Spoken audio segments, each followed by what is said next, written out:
Assalamu alaikum wa rahmatullahi wa barakatuh. Welcome to another episode of I Wish I Knew. Today's episode is sponsored by Limitless Oman. Today's episode title is College Life 101. In the last episode of I Wish I Knew, we discussed how to prepare to go to college. Today, we will discuss what you should do once you are at university. So here we go. Let me introduce to you this lovely group of young professionals. With me today is Sara Al-Harrasi, a student majoring in physiotherapy at Auckland University of Technology, New Zealand. Hi, everyone. We also have Lujaina Al-Hinai, Earth Sciences with a focus area in geophysics student at the University of Minnesota.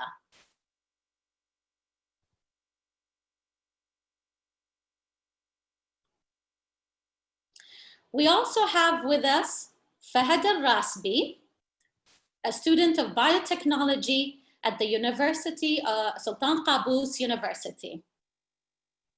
Hello, everyone. With us today, we have Samir Al-Ma'wali, a student of urban planning and architectural design at Geotech. Hi, everybody.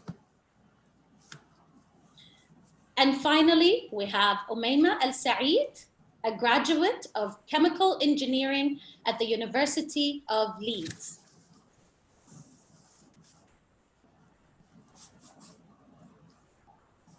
All right, thank you all for being here today.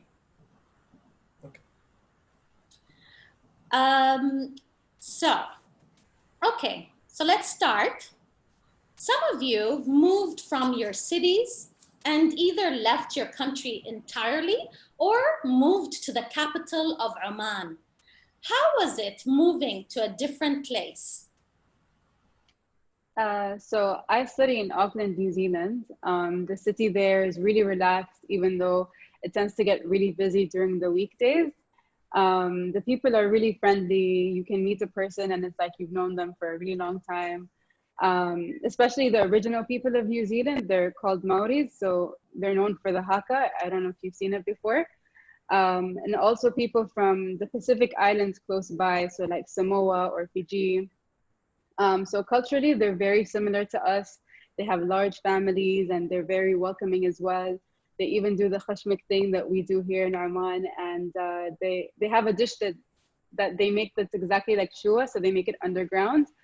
But in terms of activities, they're the best in New Zealand, especially if you're an adventurous person or a person that loves nature.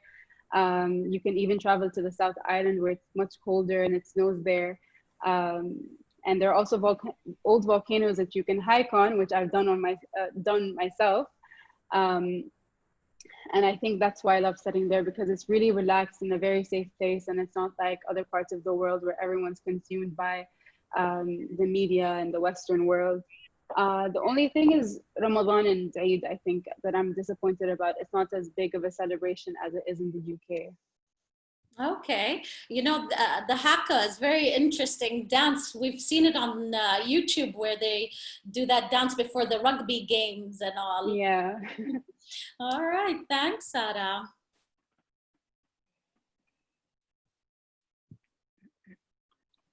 Oh, we can't hear you, Umayma.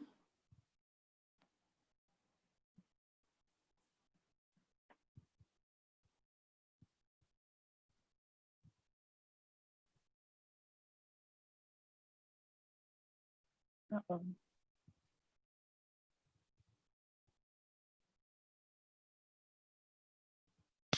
Is it better now? Yes, thank you. Yeah. Okay, I keep on struggling with the network, I'm sorry. Go ahead. The city life in Leeds was extremely student friendly. Everything was so close to each other. You had everything located in the center. We had the university, a lot of entertainment facilities, and the people there are so friendly. and that aspect particularly helped me adapt to life at Leeds, as well as everything is available from all sorts of entertainment and all sorts of cuisine. And also you could also see the countryside and the city side all located in the same area. So that was pretty nice about Leeds. That's nice. Yeah, yeah. All right. So, as Hala mentioned earlier, I study at the University of Minnesota, which is located in the city. So the city life was great, and everything was pretty close by. I felt like it was the perfect location for a student studying abroad, especially for a female. Your parents tend to freak out and make sure everything's okay. So yeah, I managed to get my way around. Everything was very close by. The transportation was great. And yeah, Minnesota is actually considered to have one of the best transportation services. So it was pretty safe and I moved around comfortably. The people were pretty friendly as well. Minnesota nice, as we like to call it. What I really like about Minnesota is that you get to experience all 4 seasons. So summer, winter, fall, and spring. So the people try to take advantage of each season by having a lot of seasonal events and activities, and they were pretty fun, to be honest. Yeah, I'm sure it was really nice, Lujana, going from a place where you had 2 seasons, اللي هو hot and hotter, to a place where you have 4 seasons and experience that. Definitely. I love the winter, but there are a lot of people that actually moved to a different state because of it. But you know, you just got to be patient. Yeah, yeah. Some people can't take the cold weather. No, they can't. Yeah. All right. As you mentioned before, Hala, I am studying at SQU, Sultan Qaboos University. So I moved from the village, from the interior of Oman to the capital of Oman. So the life not that much differ, but because we moved from the quiet place to the crowded place, this is the only differ. But still, we are in Oman, from Oman to Oman only. So as you mentioned to Lujana, we are from the hot to the hottest. So we were in cold weather, but now in the hottest weather. This is the difference, only difference. Okay, all right. But I'm sure in the interior it was a different kind of a feel than the city here. Can you talk to us more about what was different? What did you find different here in Muscat? Actually, there is more facilities that or more activities that we can do during the week, but it's like cinemas, moving from mall to another one, and different places to go. But in the village, that we don't have any places to go to, no malls, no cinemas, no coffee shops. So this is the only difference. I see. Okay, thanks, Fahad. So, Samir, you went to a local college close to home, Geotech, and you still lived with the family. But did you make any changes to accommodate your college life? Yeah, even though I still lived with my parents, I had to make some changes because majority of my time was spent in university, and I had only the weekends to actually spend time with my family. So I decided to schedule myself and maintain this, keep myself in check basically. It helped a lot actually, keeping a schedule so I could be on track on what I do and not waste time. And ultimately I managed to make more time for my family, and yeah, it was great. Yeah. I don't know how a lot of the Omani students who are studying here and have families here, how do they juggle it? Hats off to all of you, because I can't imagine juggling the whole Omani dinners and lunches and all, and yet having your college work to do. Yeah, well done. Yeah. All right. Our next question is, now, there are different options of accommodations that one can consider at college. Could you tell us about the accommodation that you stayed in? So I always try to find accommodation close to my university. I live in the city since it's much more convenient and close to everything. So I don't need a car, and public transport's really easy to find. I think convenience is really important when you're abroad because you never know when you might need something or someone to help you with anything. Um, but when I first went to New Zealand, actually, the ministry organized a homestay for my friend and I. So a homestay is basically when you live with a family. So we filled in a form with our preferences. So if you're okay with pets or children and smoking, things like that. So it's much easier because looking for apartments online can be tricky when you're not there physically because sometimes the photos can look different to the actual apartment. Um, and it's much more affordable to live in homestays because almost everything's provided. The only thing I would say is that issues with privacy and freedom and finding a good family that you're comfortable with because you won't necessarily be able to meet them beforehand. Mm, yeah. And with the homestay, what I like about it is that you don't have to cook and waste time on cooking and cleaning Yeah, sometimes, depending on your contractual agreement with them. yeah, But someone else is doing all that, and you can just focus on your studies. yeah, But at the exactly. same time, I remember my husband stayed at a homestay, and he's um, to cats, and his homestay had a cat in it. So that's a question that you need to make sure that you ask your homestay Yeah, hosts before you go, and you need to know what your preferences and what are your priorities really. yeah. For me, it was kind of with dogs because I was always, I mean, I like dogs, but it's just their nose and your clothes and you trying to pray and things like that. So that's the only thing. Yeah. Yeah, makes sense. Thank you. It's very important as a fresher to look at the proximity of your accommodation to the university. At the beginning, I didn't have time to look for accommodations, and the only one I found was 40 minutes away from the university, which was a big issue for me. It was so hard for me to get to uni on time, especially if all the cabs were fully booked. I'd have to run to uni. I once also almost missed one of my exams. I arrived there like 5 minutes before the exam time, and it was so bad. Ever since I started looking for closer accommodation, and thank God my next accommodation was like 15 minutes away. So I learned my lesson from the 40 minutes one that I had to do. Yeah, I'm like you, Mayma. Yani, when it comes to exams, I get really nervous. So I Yeah. actually made sure from the beginning that I lived right next to the university, and that's thanks to my mom's advice as well. She was like, "It's easier for you to be near the university," and I can see people who live outside, like farther, when they come with their cars. It's difficult to find parking even Yeah, sometimes. yeah. Yeah, yeah, great. So for the first 2 years, I lived on campus in a 4 by 4 bedroom bathroom apartment. It's called Wahoo, with 3 other Amani girls that I met here in Amman before I left. Honestly, it was a bit hard for me because we had a lot of disagreements and I felt pressured in letting them know everything I did. Eventually, I made the decision to move out. I lived in the same apartment building but with random roommates. And honestly, it was the best decision I made, and no hard feelings to the girls. I love them to death, but there are just certain people that you cannot live with. And in fact, our friendship actually grew stronger when we decided to live our separate lives.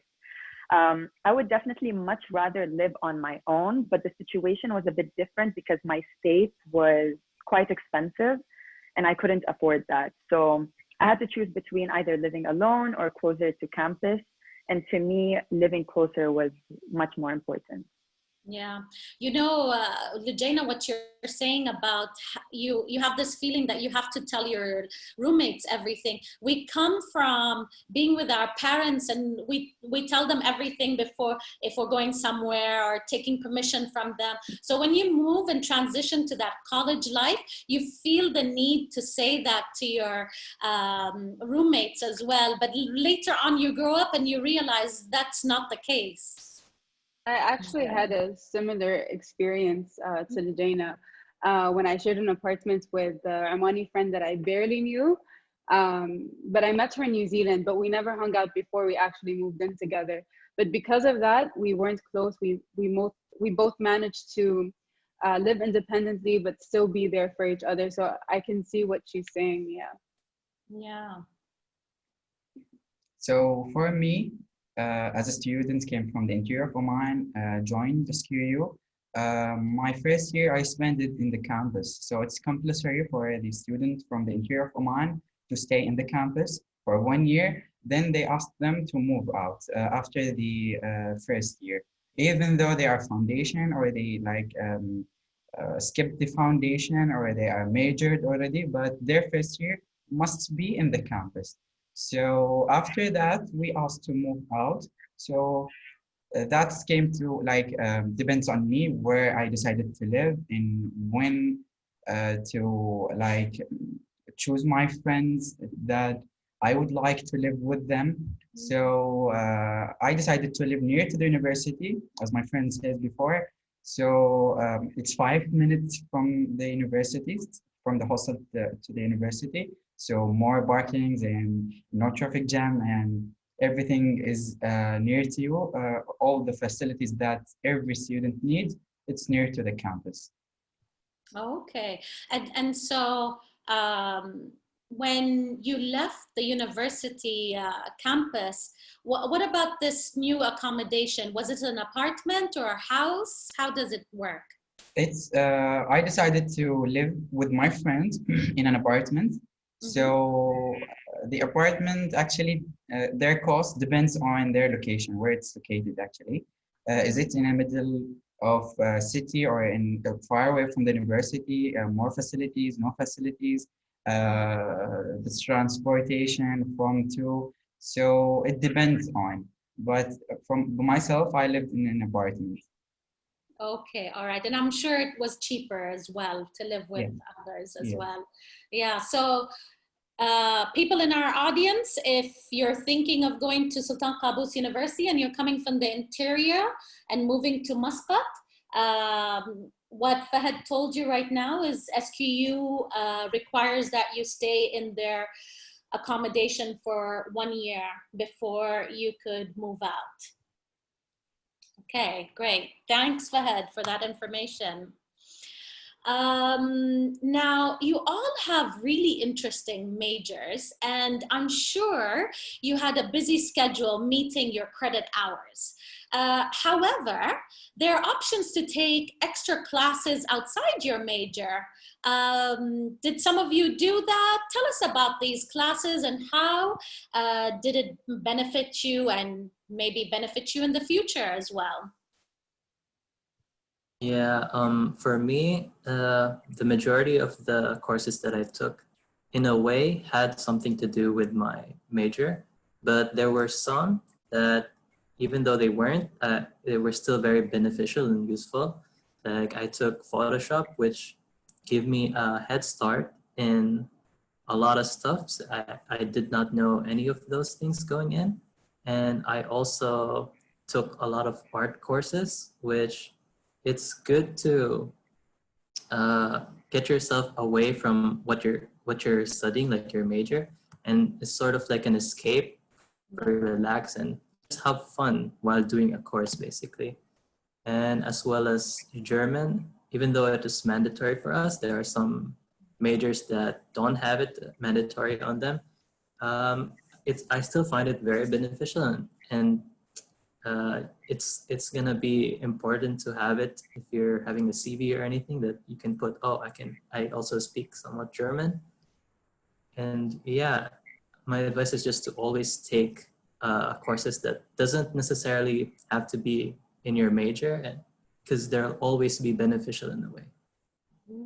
And you know, Samir, in our last webinar of a word of advice, one of the professionals who's in the tourism sector was saying that one of the top 3 tourist nationalities that come and visit Oman are Germans. So learning the German language is very beneficial as well here. Yeah, yeah. What did you do with the Photoshop classes? Did you develop that even further? Yeah, I did. I made use of my Photoshop skills by making art commissions now. I made a lot of use from it. I learned a lot from those classes. And yeah, I make art commissions online, designing logos and stuff like that. So yeah, it really helped a long way. That's fantastic. That's a great income for you, especially during these Yeah. COVID times. Fantastic. Yeah. Okay. So I major in earth sciences with a focus area in geophysics, but I've taken several classes outside my major. I've taken some sports classes like conditioning and bowling, which was pretty fun. I took an acting class and a public speaking class, and I feel like they both helped me in a very similar way. It helped me boost my confidence and improve my speaking skills. I've taken some programming classes as well, which weren't mandatory, but I figured it would stand out in my CV, and you know, I'm learning more from it. I know it might seem like sports, for example, were unnecessary, and I was taking it to boost my GPA, which could definitely be a factor, but I always made sure I took at least one fun class each semester, of course, whenever I could, to have something to look forward to, you know, just that balance. I made sure I set up my 4-year plan with all the important classes from the start to make sure I spread them out in a way where I can graduate in time, but I don't put too much pressure on myself. So I try to mix it up. If I took, like, for example, an intense programming class with a major course, I would take another easier class with it as well, instead of all intense classes in one semester. Okay, all right. That's very good that you took some fun courses during your semester as well. Thank you, Lujaina. Since I am a biologist, okay, and my major, or my minor is a cancer biology, so I decided to take courses outside my major that's helped me in my business directing my company. So I have a business and a company called Juhud, and the courses that helped me in or during my business life is public speaking and business communication, also, and critical thinking, physiology, psychology, because I want to know how to deal with these people, how to manage my employees in this company, and like developing my personality and communicating with people. Okay, so as you can see, our audience, our speakers here today spoke about an array of different classes outside their major, and Lujaina talked about coding, and that's something that could work in the future because a lot of companies will look for coders. Even if you're a geophysicist or a doctor, the coding will help you in the future. Public speaking for sure, Fahad, that's fantastic. It'll help you with your business and all. And as you can see, Samir talked about Photoshop and how that's helping him with the business and making money as well as extra money. All right. For me at university, I had some fun extra classes like African drum and beat, but I also took some serious ones like astrology, astronomy, sorry, not astrology, astronomy. And the astronomy was pretty difficult. Yeah. Okay, now our next question is, with all this studying and your different personalities, what are some examples of study spaces and how did you make use of them? For me, luckily our university had a variety of spaces where you could study, like library and the auditorium and stuff. But personally, I couldn't study in groups. Like, I prefer to study alone. If I study in groups with my friends, I wouldn't get a lot of things done. We'd just be talking or something. So for me, I like to study in coffee shops. And I know a lot of you will disagree and say that coffee shops are noisy and how do you focus on it. But for me, I find it relaxing and actually helped me focus on my studies and stuff, because I can't study at home. That I would rather just sleep, or I wouldn't study at all. So yeah. I'm exactly what you just said. The fact that if I find the coffee shops noisy. So I've tried actually working in coffee shops myself, but I'm a very observant person. So as soon as somebody passes by, or I hear a song that I like, or somebody's having a loud conversation next to me, I can't concentrate anymore. Me too. I have to study alone. I can't study with friends because I get distracted, and I'm such a chatterbox. I'll just keep chatting about different things. And like you, Sarah, I get distracted by seeing people moving around me all the time and observing them. That's so funny though, because I feel like I could study in a coffee shop. And I agree with you. I personally cannot study at home. I took advantage of all like the school resources. I jumped from like one library to another, coffee shop, and at a park sometimes if the weather permits.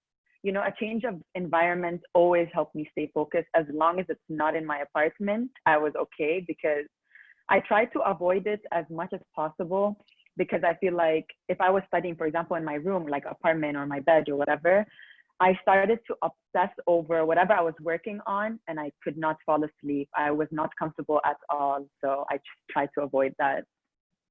Yeah. Great. For me, I decided to just study at university. What comes in university, stayed in university, not going home. So since SQ is a huge place, so there is actually 9 libraries inside the university. So different places to study in or stay in to finish your work or homeworks or assignments, or even studying or preparing for the exams. So my favorite place for studying is the labs. But there is one secret place that I like is the department kitchen. I like to study there, and where is the full marks come from? The department kitchen. Yeah. That's interesting. Do your friends come with you to the department kitchen, or it's just you? No, just me. No one knows about it. Oh, no one knows about it, but now Yeah. you said it on On public. our video, everyone will find out about it, huh? Yeah. See, I'm the same way too. I like secret or hidden places. And so at our university, in our library, we had a secret room, which was only dedicated to honor students. And it was hidden, and you needed a code in order to get in. Yeah. And it was exciting, and it felt good that you are among a few people that could go into this room. Yeah. All right.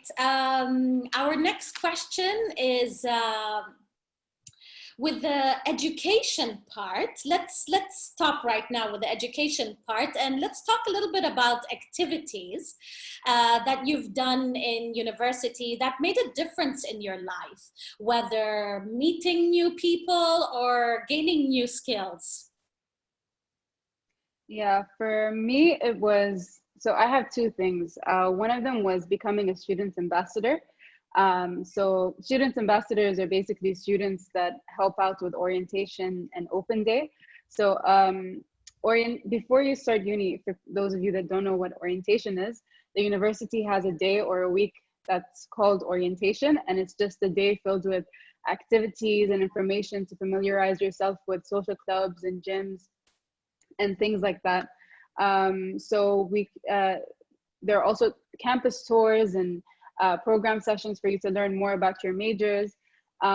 So it's actually where I made my first move, and I always do, because people are always nervous in orientation. So it always makes me feel better that I can make them feel better when they're nervous. And it's really easy to come up with a conversation and just say, because everybody wants to know the same thing.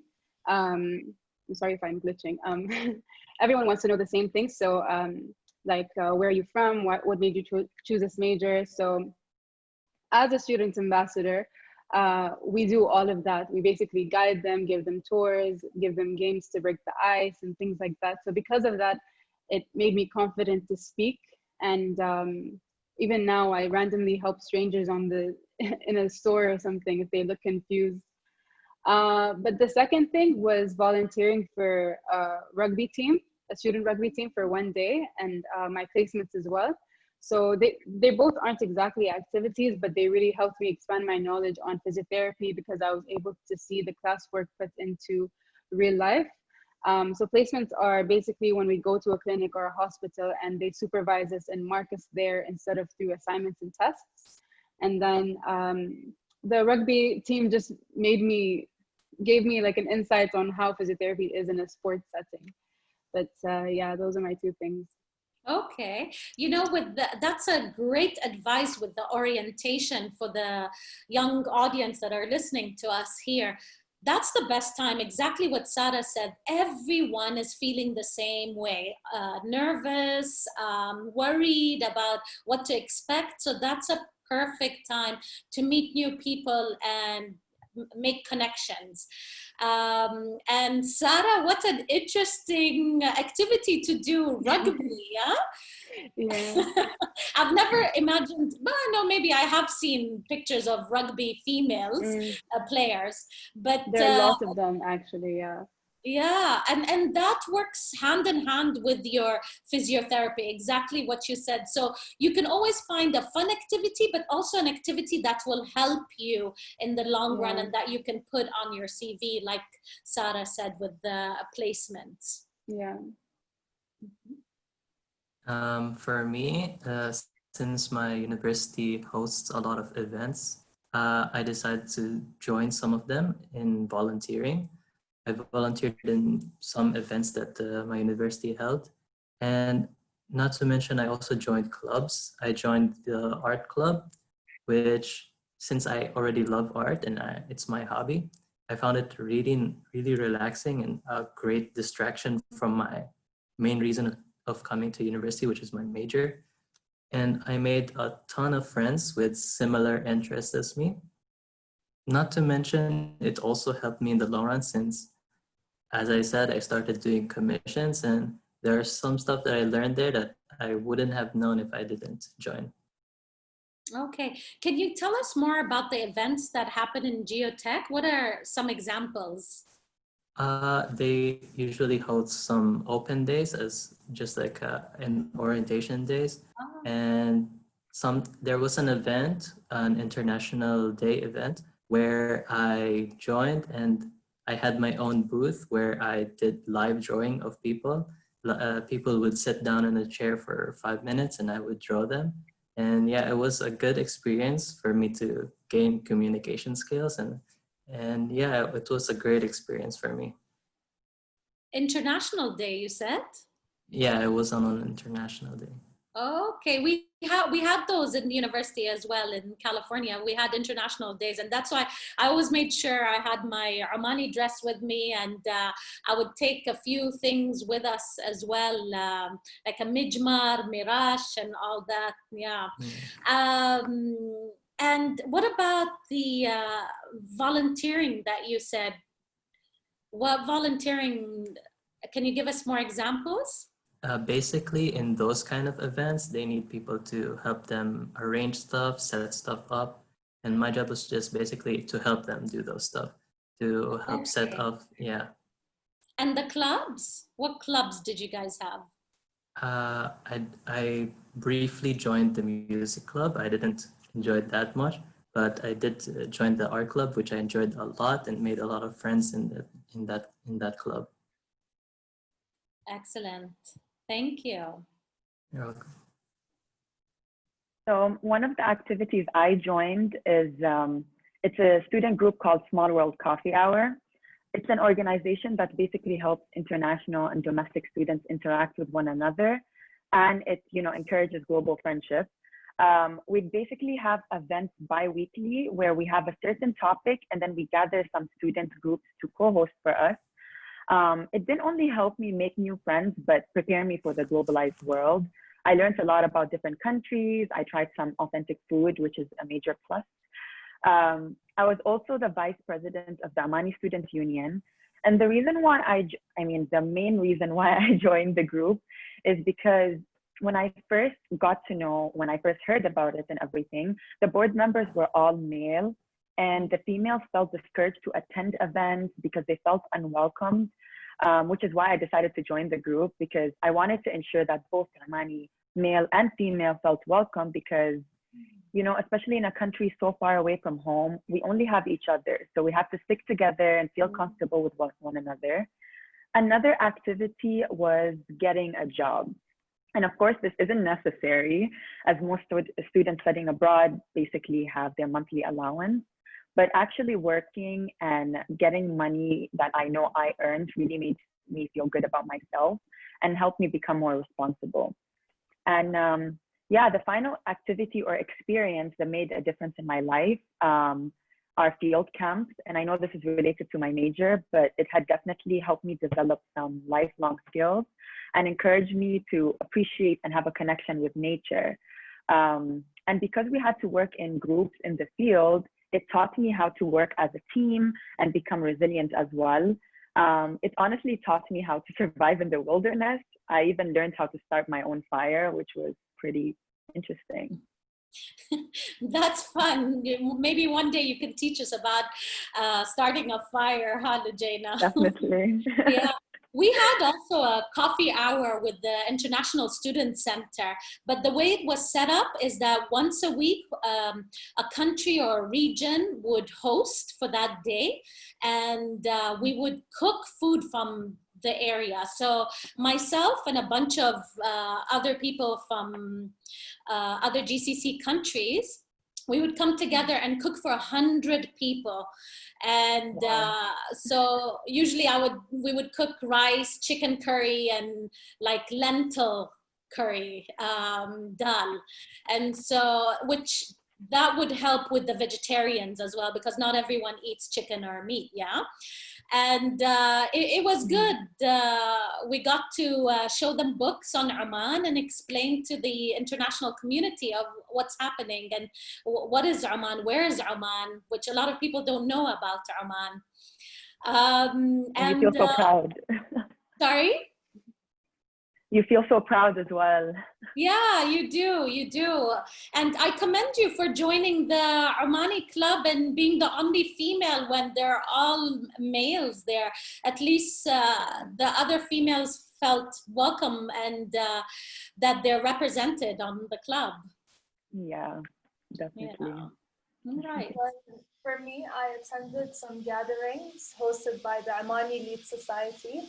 It's like a society made by Omani students that are studying in Leeds, where the main purpose of these meetings are to meet other students that are studying and share your experiences. They hosted a lot of events, such as the National Day event, and also basketball, and some picnics, and also Eid gatherings or Ramadan for the student that stayed there. And that was really helpful. It helped me find new people and adapt to life away from home. So that was a nice society to like join. Yeah, and you're lucky in England, mashallah. The Omani society is very active, and there's always like events, especially with Eid al-Watani and all. That's the month I'm so homesick in, November. That's why they host a big event, and I even got my Omani clothes and some gold and everything. We would wear it and go around the center. It was nice. It made me feel like I had a piece of home, like with me there in Leeds. Yeah, and that's a great advice to all our audience. If you're planning to go abroad, don't forget to take a local traditional outfit, Omani dress or dishdasha, kumma, because you're representing your country at some point. There's going to be events. Take with you, like I said earlier, things to display, a book about Oman, a mijmar, a marash, whatever you think can be a icebreaker conversation that you can introduce the local people in that country to our culture. Yeah. So for me, Since I was a scouter since grade one, I decided to complete the chain and join SQU Rovers and being a leader. So now I'm a leader, an international leader. I have a badge for it in SQU Rover. So it's like a huge a group of activities. We have camping, we can like volunteer, and we are hiking sometimes, and we do a lot of stuff since it's like involved to the scout movement. And we have like jamborees and meets, which is a huge or international camping. So we met scouter or rovers from all over the world. So the second activity that changed my life is teaching a student or teaching the general biologist the biology to 101, which is like a basic biology, and like being an instructor in the lab, which made like a huge difference in my life with communicating with people and deal with them. So it was nice and great activity I'm doing at university. Excellent. And Fahad, what you were talking about the rovers, that's an excellent networking experience. Yeah. And now that you're connected with people all around the world, you could always call up upon them and ask them questions, or, maybe even do businesses with them. Yes. Yeah. And the whole wilderness thing sounds something similar to what Lujaina was doing as well, with the campfire and all. Yeah. All right. With some of the activities that I did at university that you could tie into your major. So I was the president of the PsyChi, which is the Psychology Honor Society, an international one. And so that helps also with networking with people within your major as well, from different universities. And also writing papers if you can and publishing them.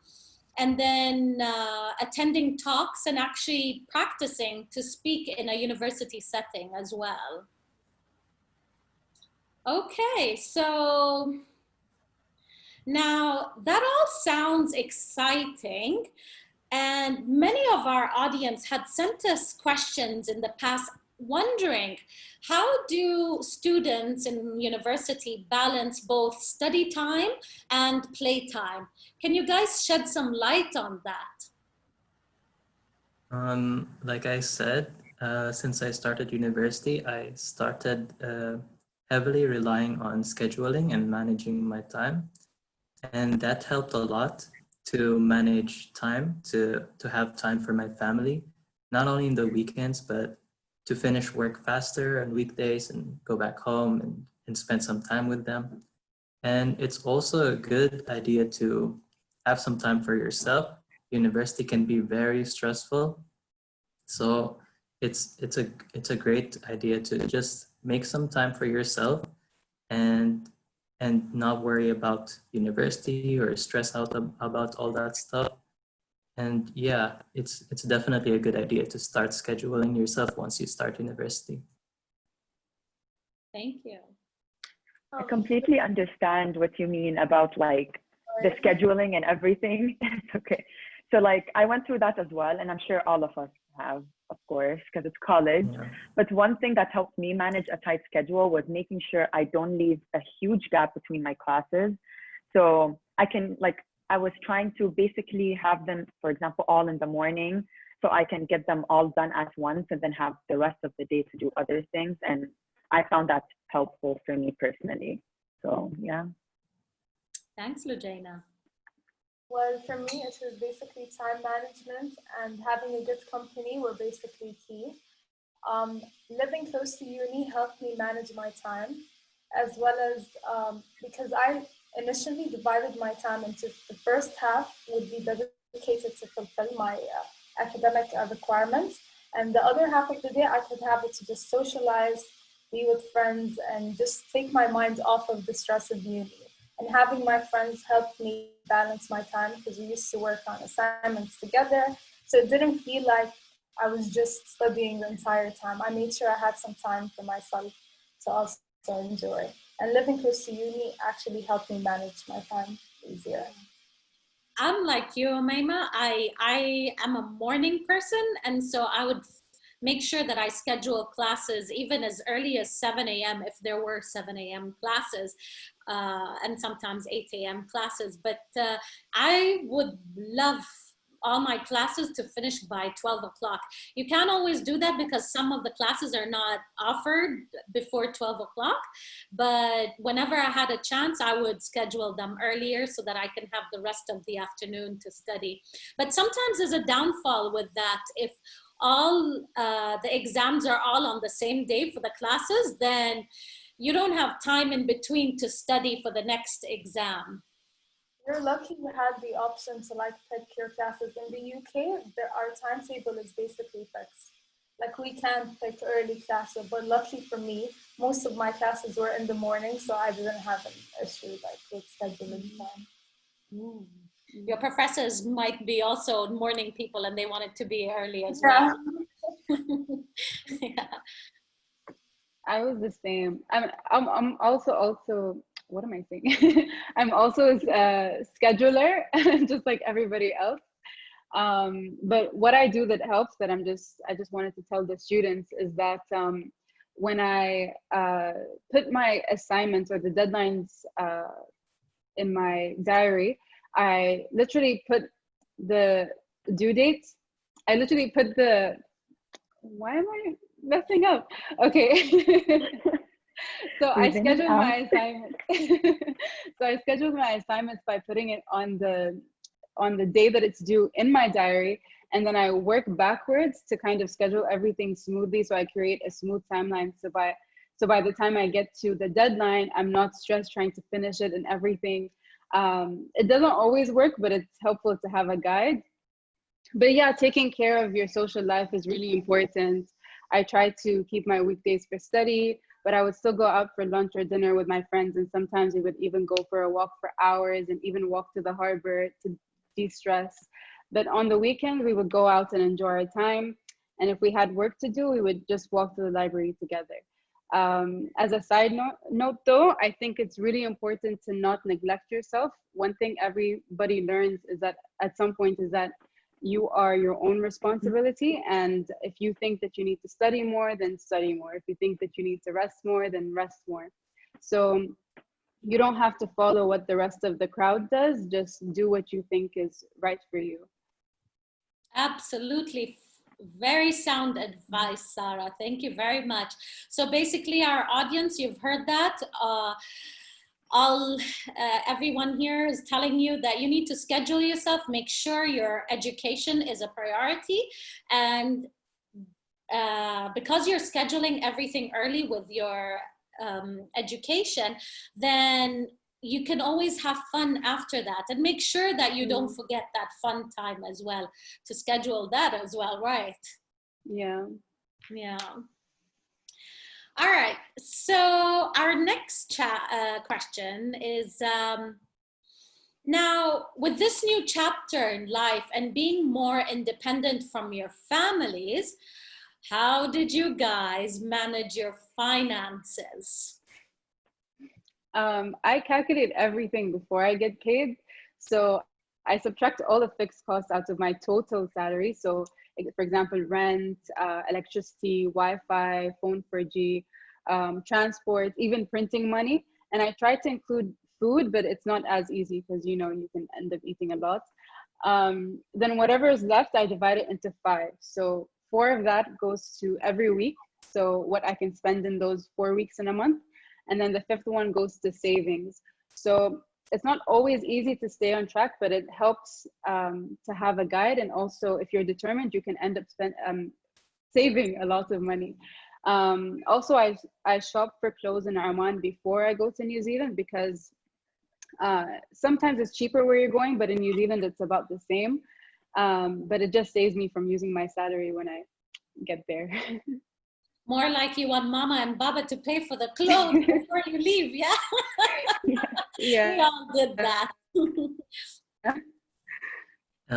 Yeah, for me, since I still live with my parents and I don't have a accommodation or a rent or something like that, I still had to be responsible with the allowance and the money I get. Since my major had a lot of practical work, such as making projects and stuff, I had to save up money or not use it all up so I can use it for materials for those projects and stuff. And yeah, I had to consider those expenses. Not to mention, I was making some money out of the commissions I did, and making like having a part-time job or making your own money has its own satisfaction than getting it from somebody else, and it's a great way to use that beneficially.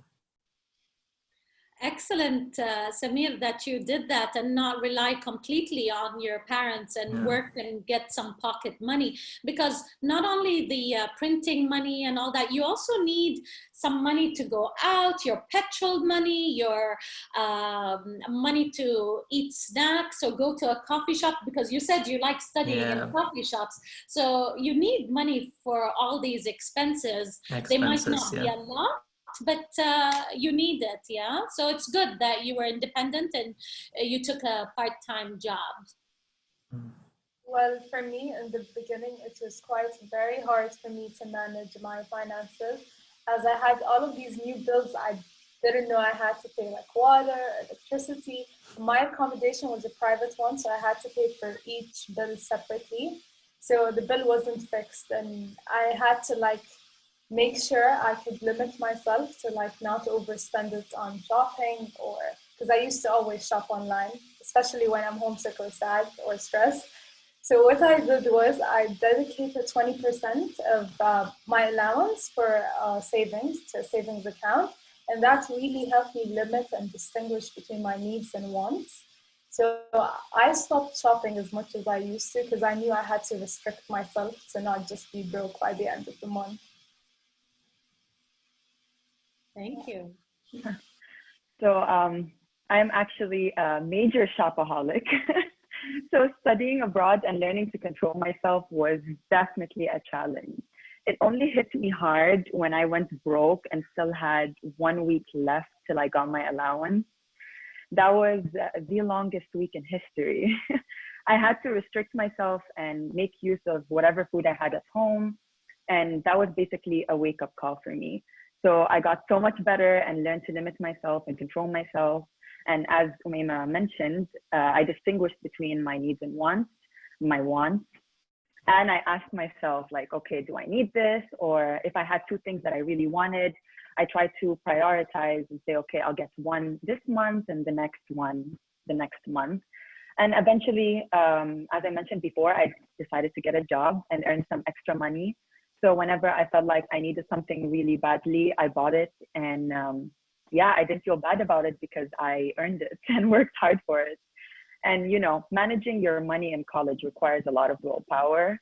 So if you struggle to do so, just make sure you create a budget for yourself and keep track of all your expenses. And finally, I try to eat at home as much as possible. You'd be surprised at how much money you could save by doing that. It is healthier and it's cheaper. So yeah. Yeah, like you said, it can be a struggle for us to manage our money, especially that first year of university. And most of you said that because all your life you're depending on your parents, and you know you have that cushion that you can fall on right here when you live with them. But being away from them or going to college, then you don't have that safety net. You could pick up the phone and say, send me money all the time, but you don't want to do that. You want to show them that you are responsible and all. Yes. But at the same time, you don't want to compromise your study time as well. Like don't work to make money and then your grades suffer as well. Yeah. I just want to take a minute here to remind our audience that you are more than welcome to ask us questions. There's an icon at the bottom called Q&A, so you can use that to send questions, and we'll be happy to take them. Thank you. All right. So I'm sure being away from families made you sad sometimes. Can you tell our audience, how did you deal with homesickness? Yeah, homesickness is very real for me. So I'm a huge family person, and traveling to a country that I've never been to before by myself made me very nervous.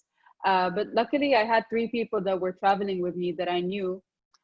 So we gave each other company and we got to catch up more.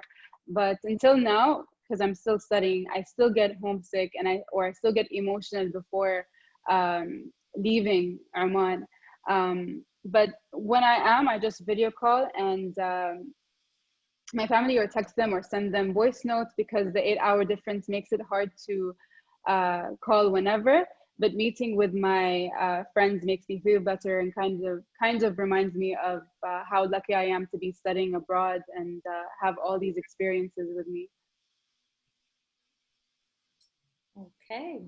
For me, it was my first time being away from my family and traveling to Europe itself. It was my first time ever in Europe.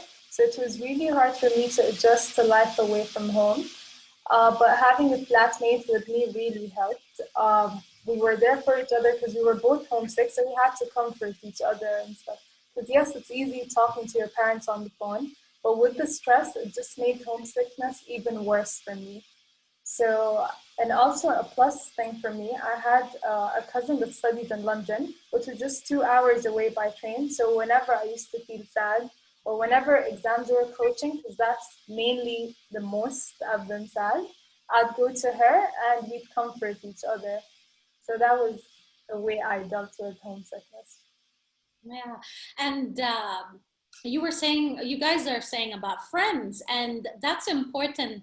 Our audience, lean on your friends. They're also going through the same thing where you're at. Yeah. And if you have Omanis in the area, great. If you don't, what worked for me as well, we didn't have a lot of Omanis at that time in California, but what we had was people from the Khalij, and so they understand what you're going through as well. So it's a piece of home away from home that you can lean on. And you're lucky, Umayma, that you had someone, a cousin, who you could go to sometimes and just stay with her and have spend some quality time with family. I also had family in the city that I went to, my aunt. And so it was nice every once in a while on the weekend to go and stay over and be with my cousins and eat some home cooked food that I didn't cook myself. Well, I used to cook. So she was the lucky one in a way because she could also get her things from home through me. So it was like a win-win. We helped each other deal through homesickness together. Lucky cousin that you were cooking for her. It's actually funny that you mentioned cooking because I don't know if a lot of you would agree with me on this, but cooking definitely helped me with homesickness. I'm sure we all miss the biryani, the mandazi, the chapati for all the Zanzis out there. I learned to cook at home as much as I can to get the sense of home and comfort, and that had helped me a lot. And finally, getting out and keeping busy, I'd always hit the gym, go out with some friends, and just do something that'll get my mind off of homesickness. And in the case that it gets too difficult, just don't be afraid to reach out to people that you trust, or even the university services for guidance, such as counseling. Or for example, our university has this service called PAUSE, which stands for Pet Away Worry and Stress. So whenever I'd feel stressed or homesick, but I didn't really want to talk about it, which is okay, I'd attend one of these sessions and just basically pet all the animals they had. And I'd instantly feel better. It was very therapeutic. So yeah, just do some research on the resources that your university offers and you might find one that works best for you. I'm sure there are a lot of people that you can also turn to for support. One thing, by the way, I'd also like to point out, I feel like this is very important because there are a lot of things that would enhance that feeling of homesickness. And I know this might not apply to me, but I had a few friends that experienced discrimination. I'm not saying this to scare any of you, but more to prepare you so you can be aware that these situations could happen. Someone I know couldn't take all the racist comments and told her family, okay, nope, I'm coming back home and finishing my studies there. She just could not take it. So if any of you go through something like this or know anyone that did go through something like that, just remember to stay strong and learn to ignore them because it's not worth it. Yeah, what you're saying, Lajena, is very true. That's the reality. Things happen. I remember during my university time, I was September 11th happened, and so there was a lot of discrimination going on around us. And until now, I've heard some of our younger youth talking about some incidents as well. But like you said, lean on. We have embassies in different countries, the Omani embassy. Reach out to them, reach out to your supporting system, whether it's in the university itself, and don't make the decision to leave before you reach out and seek help, because don't throw all that away, you know, your education. Like Lajena said, it's not worth it. Yeah, thank you very much, Lajena. I just want to add one thing about homesickness. You guys talked about that you can call on your family anytime, and you guys are very lucky because you have the internet systems now that you could just call on for free. During our times, we had the calling cards, and we barely had a few minutes to speak to our families during that time. So take advantage of the different platforms that allow you to speak to your families. Yeah. We have a question I see from the audience. Noor Al-Belushi says, how bad was the culture shock and how did you deal with it? Who would like to take that? Well, I feel like that also has to do with where you study, the people in that area and everything. It makes a huge difference. But one thing that would probably help is just to familiarize yourself with the culture and everything, you know. It's different. You're going to a new country, everything is new. But with time, you tend to get used to everything around. So with time, you'll see that you're starting to get more comfortable and used to it, that when you come back to Amman, that's when you'll get the culture shock. I think it's called reverse culture shock or something. That has happened to me.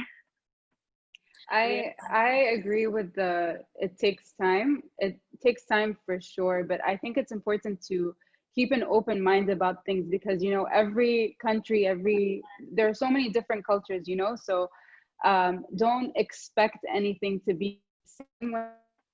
And it also helps when you have people with you experiencing the same thing, because you guys can talk about it instead of telling someone in their face that, oh my God, this is different and everything, you know.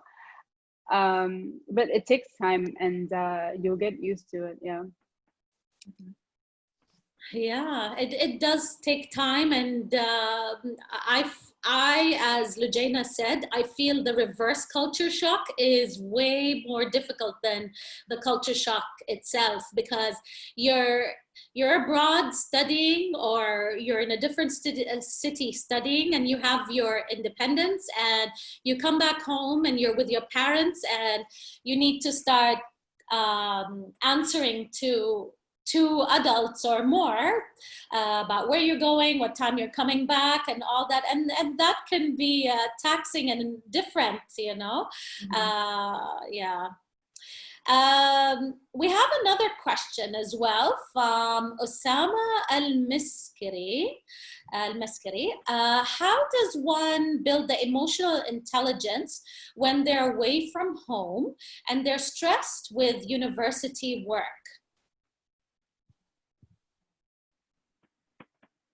Who would like to take that? So I actually answered the question by text. I think it's honestly having people with you there and always just balancing study and work. So if you're so stressed, then take the time to relax and take the time to think about everything, because when you have studies and your homesickness getting to you, it'll just like be an overload in your brain, and it's unhealthy. I mean, so like take care of yourself first, and then sorry, take care of yourself first, and then that way you'll be able to take care of your studies even better. Yeah. Yeah. And Sometimes it's okay to take a schedule. break, honestly. Yes. And just schedule yourself. Make sure that you're prioritizing, and make sure there's a good balance as well. Good. Thank you very much, Noor and Osama, for your questions. If anyone else wants to ask questions, please do write it in the Q&A. So I have a last question for you guys. What is your overall advice in making the most of the university experience? What would you advise the audience today? So for me, it's three main things. The first thing is it's important to never neglect yourself and seek help and support whenever you need it. It's not shameful to ask for help. Everyone should look after themselves in whatever way, whether it's just talking to someone who you're close to and trust, or even just speaking to a health counselor at uni. Second, try to find a way to balance your uni life and your social life, and because they're both equally important. So even if that means resting and taking time by yourself, especially if you're far from home, take advantage of opportunities you don't have back home and expose yourself to new things and new cities. Otherwise, you might regret it later when you graduate. For some people, traveling is actually very rare, so make friends and try to step out of your comfort zone. And university is normally the time that a lot of us grow and mature as individuals and discover the kind of person that you are, or the kind of person that you want to be. So really, like, do something different, Third, I think look after your health and well-being. I always think that if your mind and your body are taken care of, then everything else will fall into place. Yeah, don't eat those ramen noodles all the time. Yeah, and exercise as much as possible. Even if it's just walking. Yeah.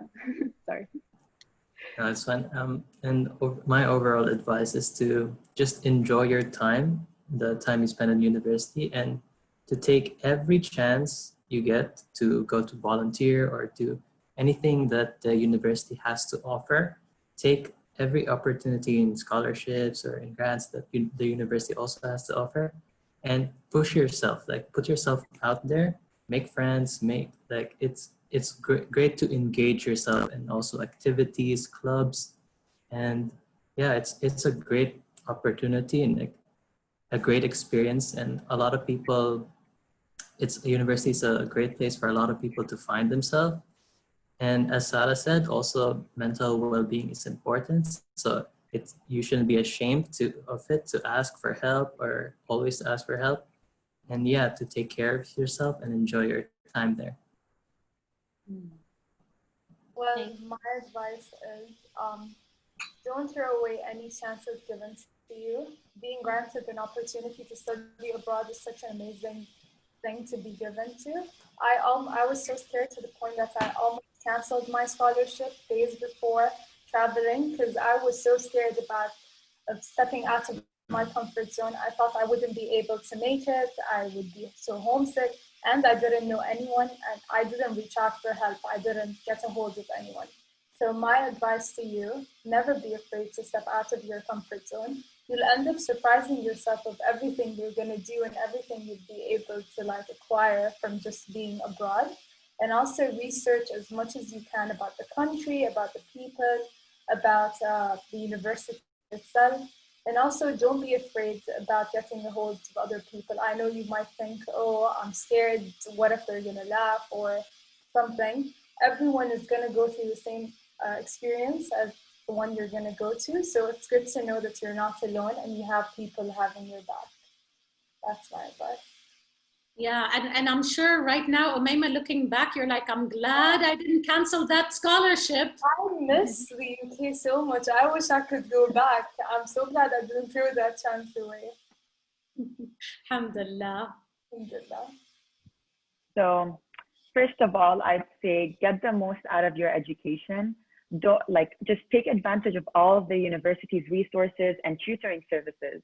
Do not be afraid to ask for help. And I cannot stress this enough. If you don't understand it, attend office hours. Ask questions until you get it. In the end of the day, this is to your own benefit, so do not shy away. Also, this isn't something that you'd hear a lot, and I wish I heard this before, which is to make sure you do your research on the professors. I'm not sure if this applies to all schools because some courses I've taken, such as general chemistry or physics or whatever, are offered at different times.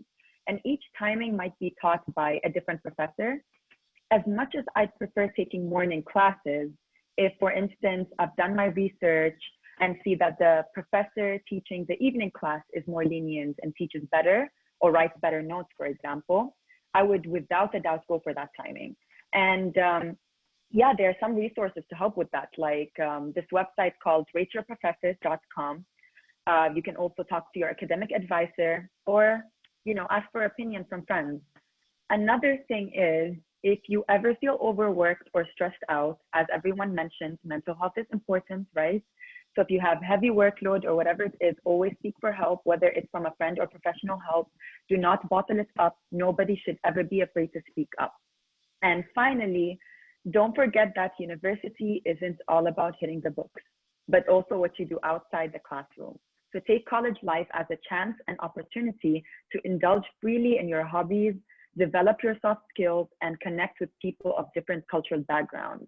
Get out of your comfort zone, get out there and meet new people, make new memories, but you can only do this by knowing how to balance between schoolwork and everything else. So balance and prioritize.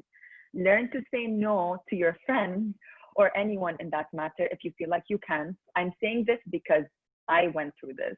I know you do not want to miss out, but you have all the time in the world to enjoy if you get work done first. So with all that being said, do not forget yourself. You're always a priority, whether it has to do with your studies or anything else. Make sure you get enough sleep, eat well, and take care of yourself. And good luck to all of you. Thank you, Lujaina.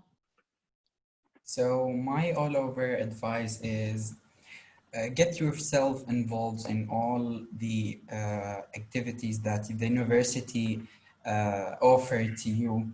Get more experience, seek a new friendships. The friendship is the more important things during your whole university life, even in master or PhD. So they are going to help you through things that you are over or get involved to. So my advice is go push yourself toward your future. Just seek different things, more knowledge, more experience, and you will be falling and getting up multiple times. So there is no gain without pain. I wish you all the luck, guys, in your future life or in your university life. Thanks, Fahad. So we will just check if we have any more questions. We've answered all questions. Any more questions from anyone in the audience? Okay, thank you very much.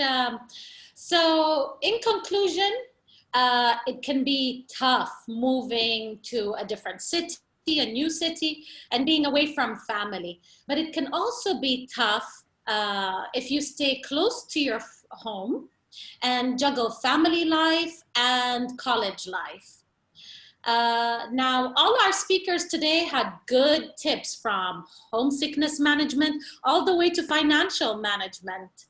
But most of all, we all agreed on one point, and that is it is important to put yourself out there and try new things. Stay focused on your ultimate goal, and that is to graduate on time.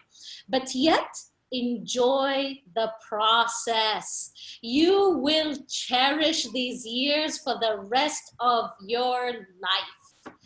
And you will come back and say the same thing to me one day, that yes, that advice was so true. And many of our speakers today spoke about that. Thank you for joining us today. And I would like to thank Istabraq Al-Riyami, who is working in the background here today.